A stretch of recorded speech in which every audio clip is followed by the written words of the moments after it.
तीन बड़ी दिक्कतें दुनिया भर के बाजारों को परेशान कर रही है। एक और जहां अमेरिकी फेड के चेयरमैन के कल संकेत जो आते दिखे हैं वो कंफ्यूज करने वाले थे। लिक्विडिटी की जो अब तक रफ्तार जबरदस्त दुनिया भर के बाजारों में बनी है उस पर सवालिया निशान लग रहा है।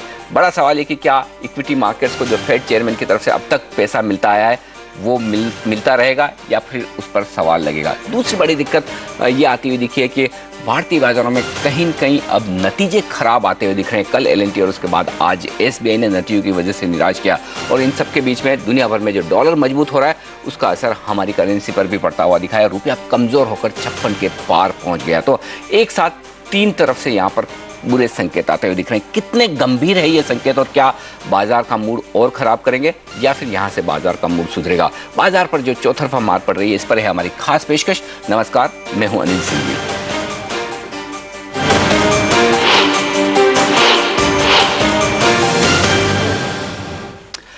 और मेरे साथ इस खास चर्चा में शामिल हो रहे हैं मार्केट एक्सपर्ट गुलटेग चंदानी, इकरा की सीनियर इकोनॉमिस्ट अदिति नायर और इंडिया फॉरेक्स के सीईओ अभिषेक गोयनका। आप सबका स्वागत है सीएनबीसी आवाज़ पर।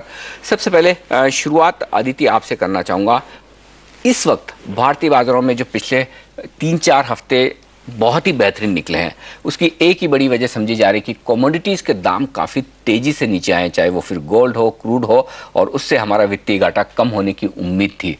क्या जिस तरह से पिछले 24 घंटों में दुनिया में ये डेवलपमेंट होते हुए दिख रहे हैं उससे क्या समझा जाए? क्या भारतीय बाजारों के लिए सिचुएशन अब भी उतनी बेहतर है या फिर अब कुछ न कुछ दिक्कतें पैदा होती दिख रही है और ये फिर से जो हम करेंट अकाउंट डेफिसिट को लेकर जो कॉन्फिडेंट हो रहे थे वो हमारा कॉन्फिडेंस अब कम हो जाएगा? देखिए, टू अ लार्ज एक्सटेंट जो कमोडिटी प्राइसेस की वजह से जो करंट अकाउंट डेफिसिट में कुछ लोगों का ये मानना था कि काफ़ी गिरावट आएगी इस साल में, हमारे ओपिनियन में वो थोड़ा एक ज़्यादा ही ऑप्टिमिस्टिक व्यू था।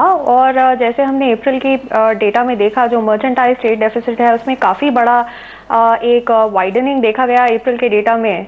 Contrary to expectations, gold price के फॉल होने से जो कंज्यूमर डिमांड है वो काफ़ी बढ़ गई और इसकी वजह से जो वैल्यू ऑफ गोल्ड इंपोर्ट्स है उसमें हमने एक जंप देखा और मर्चेंटाइज ट्रेड डेफिसिट में हमने अप्रैल में काफ़ी एक वाइडनिंग देखी। हमारे ओपिनियन में ओवरऑल कमोडिटी प्राइसेस मूवमेंट को देखते हुए जो डिमांड सप्लाई सिनेरियो है अभी बना हुआ वो देखते हुए करंट अकाउंट डेफिसिट में 5% से 4.5% तक की गिरावट ही देखने को मिलेगी 2013-14 में, जो कि एक बहुत बड़ी गिरावट नहीं है और जो करंट अकाउंट डेफिसिट का लेवल है वो अभी भी अनसस्टेनेबल ही रहेगा। इसलिए फंडिंग जो होगी करंट अकाउंट डेफिसिट की, यानी कि जो कैपिटल अकाउंट इनफ्लोज हैं, जो भी फैक्टर्स उनको अफेक्ट करेंगे वो बहुत ही इम्पोर्टेंट रहेंगे ओवरऑल मैक्रो इकोनॉमिक हेल्थ के लिए। लेकिन गुल, आपसे ये जानना चाहता हूँ, क्योंकि अब तक तेजी लिक्विडिटी की वजह से हुई है और अब फेड चेयरमैन के जो स्टेटमेंट आए हैं और जो कुछ भी मिनट्स दिखे हैं उनमें कंफ्यूजन हो रहा है। लोगों को लग रहा है कि कहीं कहीं फेड के जो साथी है वो उनका समर्थन लिक्विडिटी जारी करने पर नहीं रख पा रहे हैं। तो ऐसे में क्या दुनिया भर के बाजारों से और भारतीय बाजारों से लिक्विडिटी निकल जाने का खतरा है? नहीं, ऐसा तो कुछ हुआ नहीं है। It's not that Japan has stop printing money, it's not that America has said anything negative. Bernanke ji ने कुछ गलत तो बोला नहीं है। ऑस्ट्रेलिया में प्रिंटिंग चालू है, चाइना में भी कहीं ना कहीं जाके जिस तरह से कॉन्ट्रैक्शन हो रहा है उनको भी कुछ ना कुछ करना पड़ेगा। यूरोप आपको पता ही है कि अभी तक बेहाल है। So I don't think that liquidity will go away in a hurry, because liquidity अगर निकाल दोगे तो ये बहुत सारी इकोनॉमीज जो लिक्विडिटी के चलते टिकी हुई हैं उनका हाल क्या होगा वो आप खुद ही महसूस कर सकते हो। तो मुझे नहीं लगता है कि लिक्विडिटी चले जाएगी। अच्छी बात है कि लिक्विडिटी में फिलहाल किसी तरह की समस्या नहीं है। लेकिन अदिति, आपसे जानना चाहता हूँ, रुपए में जो जबरदस्त कमजोरी हुई है, हमने कल 55 के लेवल को तोड़ते हुए देखा, आज 56 के लेवल को तोड़ते हुए देखा और अब लोग बड़े बड़े अंदाजे लगा रहे हैं कि रुपया और ज़्यादा कमज़ोर हो सकता है। डॉलर वैसे भी देखा तो दुनिया भर में सारी करेंसीज के सामने मजबूत हो रहा है। क्या ये भारतीय इकोनॉमी के लिए और हमारे ट्रेड डेफिसिट के लिए एक बहुत बड़ा खतरा बनता दिख रहा है? देखिए, ब्रॉडली जब रुपए में डिप्रिसिएशन होती है तो एक इमीडिएट इम्पैक्ट जो होता है वो हमारे इंपोर्ट जो हैं वो ज़्यादा कॉस्टली हो जाते हैं। डिमांड फॉर इंपोर्ट्स में एडजस्टमेंट एक लैग के साथ होता है। तो जो भी आपके कमोडिटीज़ हैं, चाहे वो क्रूड ऑयल हो, चाहे वो एग्रीकल्चरल कमोडिटीज़ हों जैसे कि एडिबल ऑयल्स और पल्सेस या फिर जो नॉर्मल इंडस्ट्रियल कमोडिटीज़ हैं, सब की प्राइसेस में एक बढ़त दिखती है रुपए के भाव में, और इससे ओवरऑल इन्फ्लेशन पे भी इम्पैक्ट आता है। और साथ ही साथ जो एक्सपोर्ट्स हैं, वैसे तो रुपए के डिप्रिसिएशन से उनकी कम्पिटिटिवनेस बढ़ती है, लेकिन जो एडजस्टमेंट होती है एक्सपोर्ट ऑर्डर्स के आने में और ओवरऑल एक्सपोर्ट्स के पिकअप में, वो भी एक लैग के साथ होता है। सो इमीडिएट जो इम्पैक्ट होता है वो ज़्यादा एक करंट अकाउंट डेफिसिट के बढ़ने का ही रहता है रुपए की डिप्रिसिएशन से। सो इन द नियर टर्म ये एक नेगेटिव फैक्टर रहता है। अंकुल, पहले जो कुछ भी तेजी भारतीय बाजारों में बनी इसी उम्मीद में कि हमारा करंट अकाउंट डेफिसिट काबू में आ जाएगा, क्योंकि गोल्ड और क्रूड के दाम काफ़ी तेजी से गिरे थे, लेकिन उसका फायदा पूरा नहीं मिलता दिख रहा है, क्योंकि अब सामने रुपया भी कमज़ोर होता हुआ दिख रहा है। तो ऐसे में क्या ये समझना ठीक है कि रुपये की कमज़ोरी बाजार की तेजी पर लगाम लगा सकती है, या फिर रुपया यहाँ से और ज़्यादा गिरा तो ऐसे में भारतीय बाजारों में इक्विटी मार्केट में गिरावट और ज़्यादा बढ़ सकती है? सेंटिमेंट को खराब कर देता है, वो मैं मानता हूँ। बाकी आई डोंट थिंक द रूपी में कोई बहुत ज़्यादा स्कोप है। करंट अकाउंट डेफिसिट भी आगे जाके सुधरने वाला है, फिस्कल डेफिसिट भी आपको पता है कि सुधर रहा है, इकोनॉमिक एनवायरनमेंट भी बेटर हो रही है, और अल्टीमेटली अगर मॉनसून अच्छी हो जाती है तो I don't think there is a scope. But temporarily तो कुछ भी हो सकता है। तो एक दिन में तो मार्केट भी आपने देखा कैसा गिरा देते हैं, स्टॉक्स, बड़े बड़े स्टॉक्स, स्टेट बैंक, LNT जैसे भी अच्छे फॉल दिखा देते हैं। तो ये तो मार्केट्स का अभी नवा फिनोमेना आफ्टर 2008 के बाद एक नवा फिनोमेना हो गया है। एक्चुअली 2003 से लेके ये एक बहुत फास्ट मार्केट्स हो गए हैं। फिनोमेना बहुत डिफिकल्ट हो गया है जज करना, because there is internet trading. Aditi, commodities जो हमारे लिए काफ़ी इंपॉर्टेंट है, गोल्ड और क्रूड, अब ये बताएं कि जिस तरह से फेड की तरफ से पहला संकेत आता हुआ दिखा, या फिर यूँ कहें कि फेड चेयरमैन के जो सहयोगी हैं वो लिक्विडिटी कम करने की बात कर रहे हैं, ऐसे में इन दो कमोडिटीज़ के दाम गिरेंगे? क्या ये उम्मीद करना ठीक होगा कि लिक्विडिटी अगर कम मिली तो ऐसे में बहुत ज़्यादा इनके दाम नहीं बढ़ पाएंगे, और ऐसी सिचुएशन में लॉन्गर टर्म में, भले एक बार की इक्विटी मार्केट हमारे नेगेटिव रिएक्शन दे रहे हैं, लेकिन लॉन्गर टर्म में इकोनॉमी के लिहाज से क्या ये ठीक रहेगा? देखिए, ओवरऑल जो क्रूड ऑयल प्राइस है, अगर हम जो एग्जिस्टिंग डिमांड सप्लाई सिनेरियो है वो देखें, और जो ग्रोथ आउटलुक है वो अभी भी एडवांस्ड इकोनॉमीज़ के लिए काफ़ी वीक है। कुछ जो नया डेटा आ रहा है चाइना से, उसमें भी एक बहुत फिर भी हेल्दी ग्रोथ, लेकिन पहले से कम ग्रोथ देखने को मिल रही है। तो ओवरऑल जो ग्लोबल आउटलुक है वो यही अभी सजेस्ट कर रहा है कि क्रूड ऑयल की प्राइसेस में एक मॉडरेशन रहेगी, लेकिन जो शॉर्ट टर्म हम देखते रहे हैं, वॉलेटिलिटी आ जाती है क्रूड ऑयल प्राइसेस में कभी कभी जियोपॉलिटिकल इश्यूज की वजह से, वो तो बनी रह सकती है। गोल्ड में हमने काफ़ी वॉलेटिलिटी देखी है पिछले कुछ हफ्तों में, पिछले 2 महीनों में। मेरा ये मानना है कि कुछ हद तक लिक्विडिटी के कम होने से डेफिनेटली गोल्ड प्राइसेस पे एक इम्पैक्ट आ सकता है, लेकिन उसका ऑफसेटिंग जो फैक्टर है कि जो कंज्यूमर डिमांड है वो भी जैसे हमने देखा, इंडिया में भी हमने देखा कि कंज्यूमर डिमांड में एक पिकअप आया था अप्रैल में, जिसकी वजह से थोड़ी काफ़ी बाइंग हुई थी। तो ये ऑफसेटिंग फैक्टर्स हैं गोल्ड के लिए, पर्टिकुलरली काफ़ी कंज्यूमर्स हैं दुनिया में जो इन्वेस्टमेंट के लिए सिर्फ नहीं लेकिन कंजम्पशन के लिए भी गोल्ड खरीदते हैं। तो आगे जाके ट्रेजेक्टरी एग्जैक्टली किस तरह रहेगी वो कहना मुश्किल है।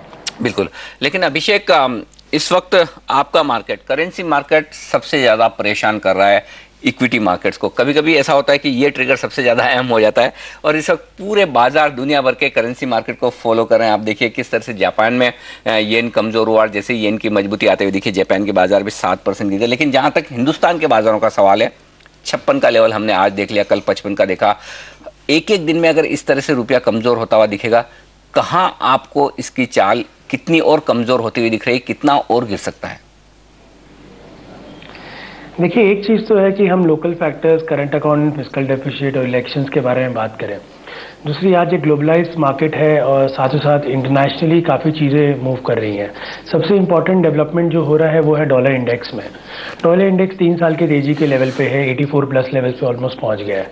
साथ साथ में आप देखिए इंटरेस्ट रेट्स की सिनेरियो देखिए, चारों तरफ पैसा किस बिना पे जाता है, वो है इंटरेस्ट रेट्स।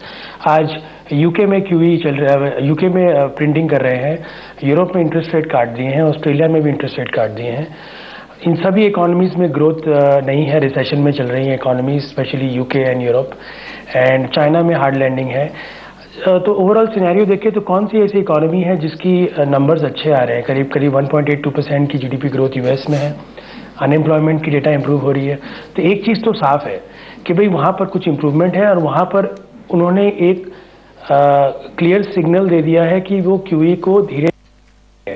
अब बात ऐसी है कि एक तरफ हम इस बात को लेकर डिबेट कर सकते हैं कि चारों तरफ में क्यूई चल रही है, और दूसरी तरफ हम ये भी देख सकते हैं कि भाई जितना पैसा लास्ट 5 सालों में चारों तरफ ग्लोबल मार्केट्स में गया, उसका कुछ भी अंश अगर मार्केट से निकलना चालू हो गया तो डेफिनेटली हमारे इमर्जिंग मार्केट, स्पेशली हमारी ब्रिक नेशंस में, जो हमने ऑलरेडी देखा है कि उनकी करेंसीज काफ़ी गिर रही हैं, स्टॉक मार्केट्स वगैरह भी कुछ बहुत ग्रेट परफॉर्म नहीं कर रहे, तो इन सब मार्केट में काफ़ी फर्क पड़ेगा। तो उसमें इंडिया, जैसे कि हम कई दिनों से देख रहे हैं कि India has been an overall under performer currency.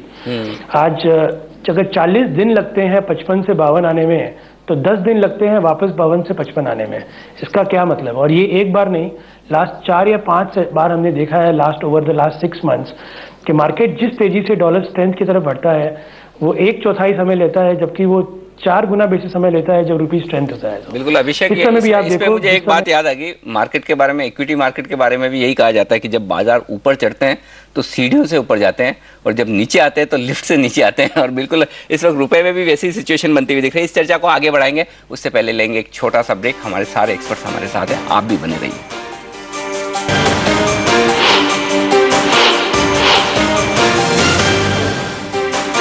बाजार पर पड़ रही है चौतरफा मार, एक और जहां पर फेड चेयरमैन की तरफ से लिक्विडिटी खींचने के थोड़े संकेतों के चलते ग्लोबल मार्केट्स में काफ़ी तेज़ गिरावट हुई, वहीं भारतीय बाजारों में रुपया भी डॉलर के मुकाबले में ज़बरदस्त कमज़ोर होकर 56 के लेवल के नीचे गिर गया। और इन सब के बीच में भारतीय बाजारों में दिग्गज कंपनियों के नतीजे बाजार को निराश करते हुए दिख रहे हैं। इन सब के बीच में सेंसेक्स 400 पॉइंट लुढ़क गया। हमारे साथ गुलटेक चंदानी, अदिति नायर और अभिषेक गोयनका हैं। गुल, आपसे बात करना चाहूँगा इस वक्त, ये तो हम सब घरेलू ट्रिगर्स की बात करें कि किस तरह से लिक्विडिटी का संकट है, ये है, लेकिन डोमेस्टिक ट्रिगर्स जो कुछ भी हमारे अपने संकेत है वो कैसे दिख रहे हैं? मॉनसून, इन्फ्लेशन, क्या ब्याज दरों में कमी होने की उम्मीद है, पॉलिटिकल सिचुएशन, इन सब पर आपकी क्या राय बन रही है? मॉनसून का जो इंडिकेशंस हैं, जो मेट डिपार्टमेंट ने बोला है, उससे तो ये लगता है कि मॉनसून अच्छी रहेगी, पर ये देखने वाली बात हो जाती है कि नॉर्मली क्या होता है वो बाद ही में पता पड़ेगा। बट माई एक्सपेक्टेशन इज कि जिस तरह से हीट वेव भी चालू है, 47 डिग्रीज इन दिल्ली, बॉम्बे भी काफ़ी गर्म है, and all over India heat is pretty high, तो rainfall hopefully will be good. But more importantly inflation, अगर मानसून अच्छा हो जाता है तो इन्फ्लेशन जो ऑलरेडी घट रहा है वो और स्विफ्टली घटेगा। एंड गोल्ड जिस तरह से फॉल हो रहा है, सिल्वर जिस तरह से फॉल हो रही है, ये एक रुपये के लिए बेनिफिशियल है। एंड अगर कहीं ना कहीं हमारा current account deficit because of oil also coming in control, because oil का भी जो ओवरऑल वर्ल्ड में टारगेट है कि long term average will be between $80 and $90, और यू कैन से $80 and $100।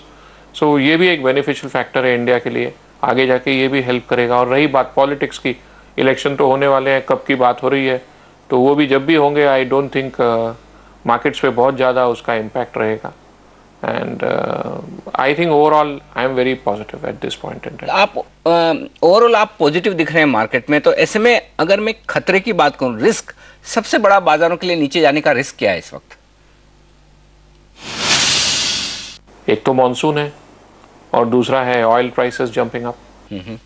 अगर ऑयल के दाम बढ़ते हुए नजर आए तो वो भारतीय बाजारों के लिए रिस्क बढ़ाएगा, लेकिन काफ़ी हद तक ये इस बात पर भी डिपेंड करता है कि ऑयल के दामों के साथ साथ हमारे रुपए की चाल कैसी रहेगी। अभिषेक, क्या इस वक्त ये समझना ठीक है कि जो कुछ भी रुपए में कमजोरी आती दिख रही है वो दुनिया भर में डॉलर की मजबूती की वजह से आ रही है? हमारे अपने फैक्टर्स उतने इसके लिए जवाबदेह नहीं कि डोमेस्टिक इकोनॉमी खराब हो रही हो या फिर आंकड़े और ज़्यादा खराब हो रहे हो इसलिए हम कमज़ोर हो रहे हैं, और जैसे ही अगर डॉलर फिर से कमज़ोर होना शुरू हुआ ग्लोबली तो उसका असर पॉजिटिव हमारे यहाँ भी पड़ सकता है?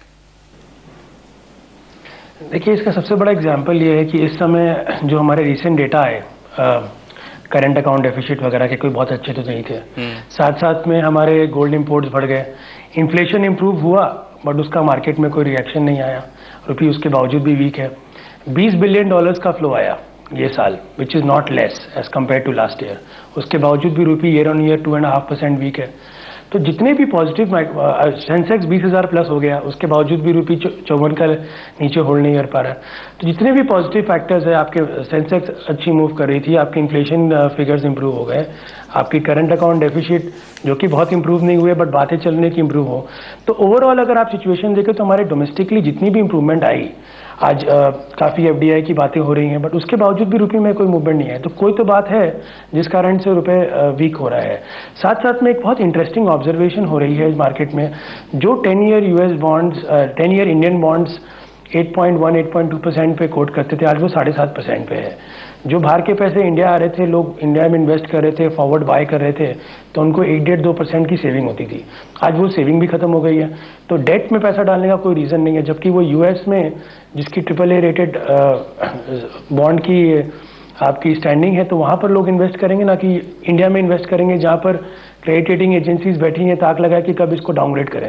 तो इस हिसाब से अगर हम ये बात करें कि भाई करेंसीज किस ढंग से मूव होती है, तो करेंसीज तो भाई इंटरेस्ट रेट्स के कारण मूव होती है, नंबर 1, एंड नंबर 2 किस पर्टिकुलर इकोनॉमी में ग्रोथ या डेवलपमेंट की चांसेस है। दोनों ही केस में हमारे इंडिया में भी क्रेडिबिलिटी की बहुत बड़ी इशू आ रही है। तो उस कारण से मुझे ये नहीं लगता कि शॉर्ट टर्म में भले ही रुपए 55 के आसपास से 54-50 चला जाए, बट ओवरऑल मीडियम टर्म में 57-58 का लेवल पूरा संभव लग रहा है। 57-58 तक रुपया गिर सकता है, और हालांकि उससे हम बहुत ज़्यादा दूर भी नहीं है। इस बीच लेंगे एक छोटा सा ब्रेक, और ब्रेक के बाद हमारे एक्सपर्ट से बातचीत जारी रखेंगे। बने रहिए हमारे साथ।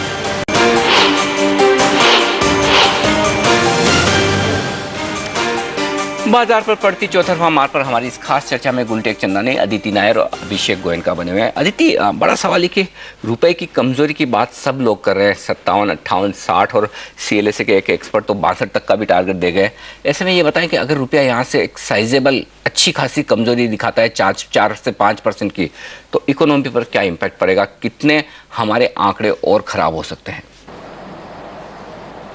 देखिए, जैसे मैंने कहा पहले कि जो इमीडिएट टर्म है उसमें हमारा करंट अकाउंट डेफिसिट पे एक नेगेटिव इम्पैक्ट आएगा, क्योंकि इंपोर्ट्स का बिल जो है वो बढ़ जाएगा, और साथ ही साथ एक्सपोर्ट्स जो हैं उनको एडजस्ट होने में और ऊपर जाने में थोड़ा लैग रहेगा। इन्फ्लेशन पे डेफिनेटली एक नेगेटिव इम्पैक्ट आएगा, जो भी इंपोर्टेड कमोडिटीज़ हैं उन पे उनके प्राइसेस बढ़ जाएंगे रुपए के भाव में।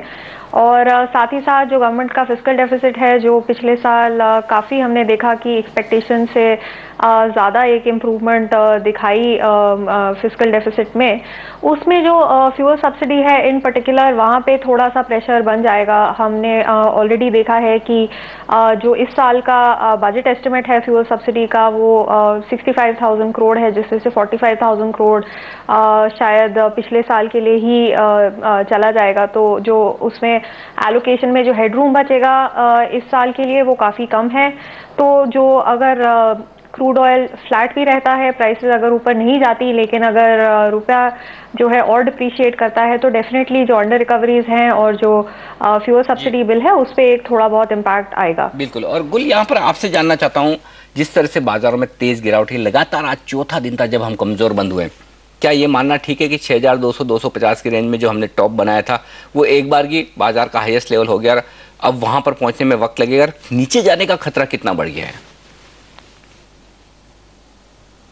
नहीं, इसमें ऐसा होता है अनिल कि पहले जो मार्केट चला 55 से लेके 62 तक एक सीधी लाइन में गया है, और अगर आप जापान देखेंगे तो उसमें तो 80% राइज आई हुई है, और करेक्शन वहाँ जापान से चालू हुआ, ये फियर पे कि येन अप्रिशिएट हो जाएगा। उसके बाद पूरी एशिया में फैल गया, एंड इंक्लूडिंग इंडिया ऑब्वियसली। और यहाँ पे जो फॉल नहीं आया था वो 100 पॉइंट निफ्टी का निकाल दिया, और एक्चुअली 200 पॉइंट ही निकाला है, बिकॉज ऊपर में तो 6,200 हुआ था, और 100-150 पॉइंट का कस है। उसके बाद I think you will be again seeing an up trend. और पर क्या फियर सेट इन करा दिया है, तो यहाँ पे कोई भी आदमी अभी जो पहले 5,000 शेयर लेने के लिए तैयार था, शायद अभी वो 500 शेयर भी लेने के लिए डरता है। तो the feeling is that market खत्म हो गया। वो ऐसा तो होता नहीं है, करेक्शन जरूरी था, करेक्शन हो रहा है, और ये करेक्शन जहाँ भी सेटल होगा हफ्ते 2 हफ्ते में, वहाँ से फिर आपको एक अप ट्रेंड होपफुली नजर आनी चाहिए, होपफुली। गुल, पहले जब आपसे बात हुई थी महीने भर पहले, तो आपने 6,500 7,000 तक के लेवल्स इस साल के लिए निफ्टी के टारगेट रखे थे। अब जिस तरह से ग्लोबल सिचुएशन बदली, क्या आपके यही टारगेट अब भी इंटैक्ट है, बरकरार है, या फिर इसमें बदलाव करेंगे? नहीं, कोई नहीं, nothing changes in a day. चलिए, ये अच्छी बात है कि आप कुछ भी बदलाव नहीं करना चाहते। आप बाजार पर पॉजिटिव हैं, मैं बुलिश नहीं कहूंगा लेकिन पॉजिटिव जरूर दिख रहा है। ऐसे में ये बताइए कि क्या कुछ खरीदने का मौका दिख रहा है? इस कमजोरी में आप क्या जमा करेंगे बाजार में?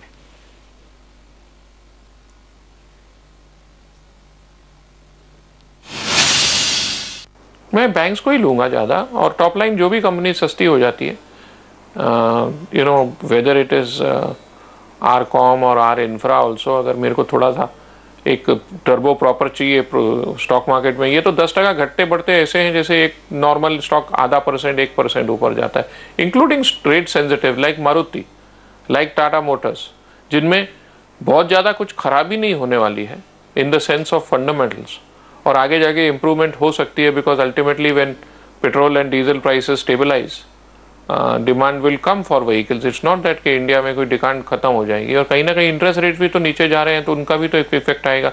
But these are not short term calls, this is normally a year plus call, so you know you have to sit and think from that perspective, which is not what people will do in the market at this point in time. गुल, आपसे आखिरी सवाल ये कि ऐसा क्या एक trigger या फैक्टर होगा जिसको देखने के बाद बाजार का माहौल बदल जाएगा, जो इतनी गिरावट होती हुई दिख रही है वो रुक जाएगी और सब इन्वेस्टर्स सोचेंगे कि हाँ अब तेजी का मूड बना लेना चाहिए, दिक्कतें पूरी हो चुकी है? जून में फिर रेट कट की बात चालू हो जाएगी, और वैसे भी मीटिंग है आरबीआई की, आई थिंक 6th 7th या 17th, I don't know the exact date, but फिर से एक मीटिंग है, फिर वही चालू हो जाएगा, बैंकिंग ऊपर जाने लगेगा, उसके बाद फिर और कोई चालू हो जाएगा, बड़े स्टॉक्स फिर से मूवमेंट दिखाएंगे कि नहीं आगे का quarter, because you are already going into June, June quarter के नंबर्स भी तो आएंगे ना जुलाई में। अभिषेक, बड़ा फैक्टर जाहिर सी बात है कि रुपए का रहेगा। आपसे एक सवाल ये कि पहले क्या देखेंगे, 54 या 58? 58।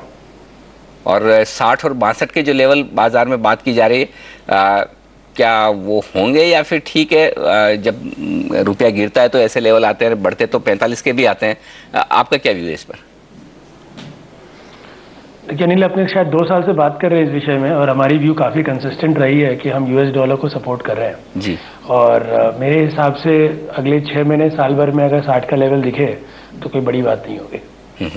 चलिए, तो यहाँ पर रुपए में कमजोरी आगे भी बरकरार रहेगी, लेकिन इस कमजोरी के बीच में ग्लोबल मार्केट्स में अगर कमोडिटीज थोड़ी गिरती हुई नजर आए तो वो बाजारों को सहारा दे सकती है। अदरवाइज लिक्विडिटी का फिलहाल खतरा बरकरार, लेकिन बाजार के एक्सपर्ट गुलटेक चंदानी जैसे लोग ये कह रहे हैं कि इस कमजोरी में ही आपके लिए खरीदारी के बेहतरीन मौके हैं। वक्त है हमारे तीनों ही एक्सपर्ट से विदा लेने का। अदिति नायर, गुलटेक चंदानी और साथ ही अभिषेक गोयनका, आप सबका बहुत बहुत शुक्रिया CNBC आवाज़ के लिए वक्त निकालने के लिए। इस खास पेशकश में आज के लिए इतना ही, मुझे दीजिए इजाज़त, बने रहिए हमारे साथ CNBC आवाज़ पर। नमस्कार।